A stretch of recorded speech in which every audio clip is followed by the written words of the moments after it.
Okay, so if you are joining me today for this session, we are writing our conclusion, which is the very end of our personal narrative. That means you have already finished your introduction, which was on page 100. And then you have finished writing your body paragraphs that go in the middle of your personal narrative that tell the story on pages 109, 110, 111, and then 112 if you got that far. My story wasn't that long. Maybe your story was only a page and a half. That's fine. It doesn't have to be as long as mine. It doesn't have to be as short as mine. It's however long you want it to be, as long as it tells your entire story. Okay, so I'm ready for my conclusion. I am on page 129. This is what it's going to have us do. It says wrapping it up. In a conclusion, we are bringing an end to our story. As you know from our discussion, because the small steps conclusion covers a longer piece of writing, it is several paragraphs long and includes several events. Your conclusion will only include one or two events and will be one paragraph long. If you feel it should be longer, include more events. Discuss these changes with your teacher before you write. A conclusion helps the reader pull the whole story together. Prepare to write your conclusion by answering the following questions. What events occurred at the end of your personal narrative experience? Well, I don't really remember much about it. I guess we left the hospital and went home. And I remember sleeping a lot. I was tired from crying and hurting and being at the hospital and doing x-rays, so I was really tired. I still remember this experience because I was in so much pain. I was doing something I really liked at the time. My dad.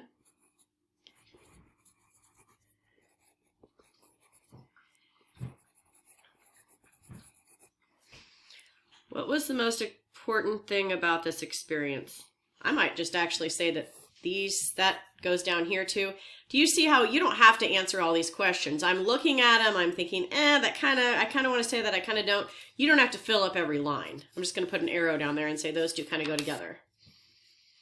How did you change over the course of your personal narrative? Well, at first I was brave because I thought I wanted to climb a ladder. Then after that, I was pretty unsure and scared. And I might never climb a ladder again.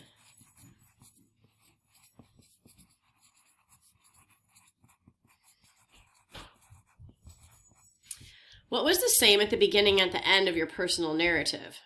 I guess I started in the driveway and I ended in the driveway. Or in the garage, at least, at the end, when I got home. Same people. My dad, my mom was there a little bit. That's about it. What was different at the beginning and at the end of your personal narrative? I guess maybe my feelings. Not to be funny, but my nose and my wrist, those were different. They were broken. Okay.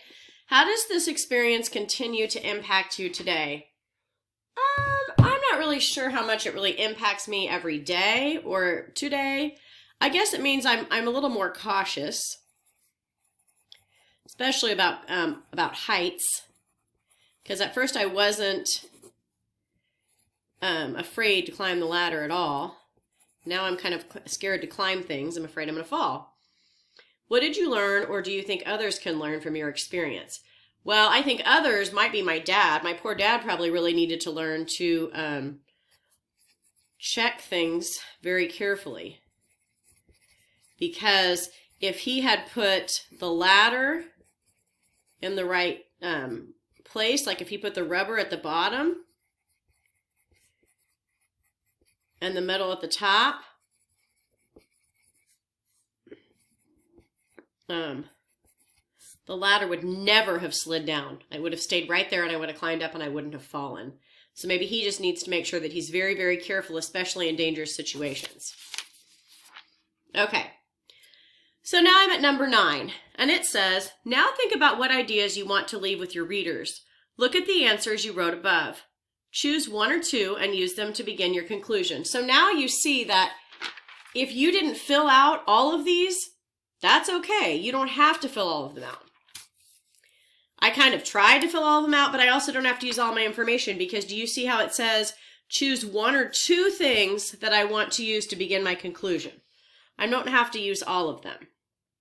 One thing I do want to do before I write that is I need to go to the end of my body paragraphs and see how this might flow together. After we arrived at the ER, things were kind of fuzzy. I remember x-rays, warm blankets, and doctors and nurses. And concerned doctors and nurses. By the time we left, I had a cast on my wrist and a hard plastic covering on my nose. I forgot to add this. Both of them were broken. Forgot to add that. Okay, so now I need to do my conclusion or start my conclusion. And maybe I need to add, so we left the hospital. Oops, I already put that right here. We went home and I was sleeping a lot. So maybe I need to start by writing that. I'm going to write how as soon as I got home, I got a lot of rest. In so much pain doing something I left my dad. All right. Let's start with this. Both of them were broken. I can also barely remember the car ride home. All I know is that I slept a lot. I was exhausted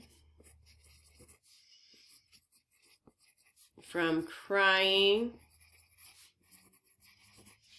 and being in so much pain.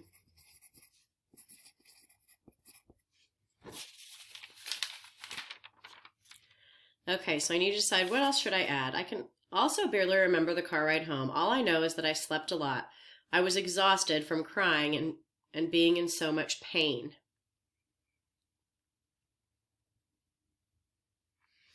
I'm going to write about this part right here. How I was brave and now I'm kind of scared of heights.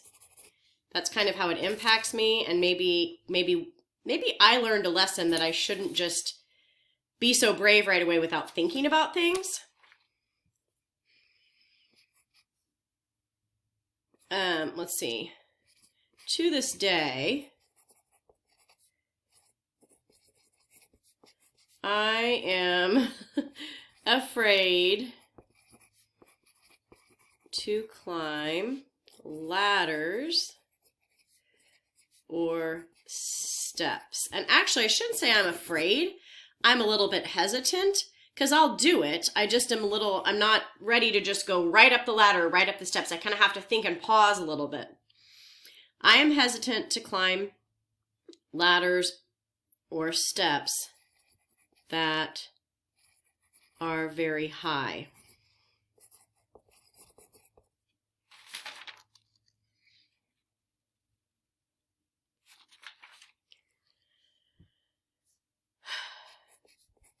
I learned a valuable lesson.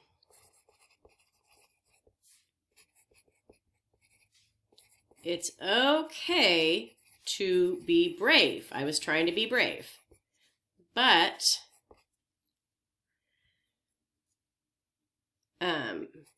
you still need to be cautious. Because you know what I was just thinking? I could have checked to see if the ladder was up the right way too. I knew, even though I was only in 3rd grade, I knew the way the ladder was supposed to go up, but I was so excited I didn't even think about it. Okay, so I want you to recognize something for just a minute. So I went through and filled this out. It kind of gave me some ideas to get started. Then when I wrote my conclusion, it's kind of the same as what I wrote, some of the similar things, but then I actually changed my mind as I was going. So the thing that's important about writing your conclusion is that it just wraps up your story. Let's read this and see how it sounds. I can also barely remember the car ride home. All I know is that I slept a lot. I was exhausted from crying and from being in so much pain. To this day, I am hesitant to climb ladders or steps that are very high. I learned a valuable lesson. It's okay to be brave, but you still need to be, I'm going to put careful. I like the way careful sounds right there. You still need to be careful. All right, so that's the end. That's my conclusion.